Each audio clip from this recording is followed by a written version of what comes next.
ಧರಣಿ ಮಂಡಲ ಮಧ್ಯದೊಳಗೆ ಬೆರೆಯುತಿಹ ಕರ್ನಾಟ ದೇಶದೊಳಿರುವ ಕಾಳಿಂಗನೆಂಬ ಗೊಲ್ಲನ ಪರಿಯ ನಿಂತು ಪೇಳ್ವೆನು. ಧರಣಿ ಮಂಡಲ ಮಧ್ಯದೊಳಗೆ ಬೆರೆಯುತಿಹ ಕರ್ನಾಟ ದೇಶದೊಳಿರುವ ಕಾಳಿಂಗನೆಂಬ ಗೊಲ್ಲನ ಪರಿಯ ನಿಂತು ಪೇಳ್ವೆನು.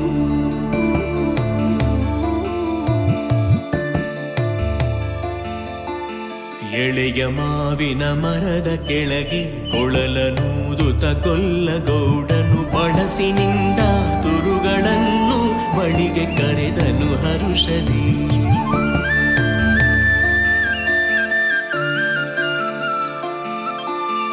ಎಳೆಯ ಮಾವಿನ ಮರದ ಕೆಳಗೆ ಕೊಳಲನೂದುತ ಗೊಲ್ಲಗೌಡನು ಬಳಸಿನಿಂದ ತುರುಗಳನ್ನು ಬಳಿಗೆ ಕರೆದನು ಹರುಷದಿ.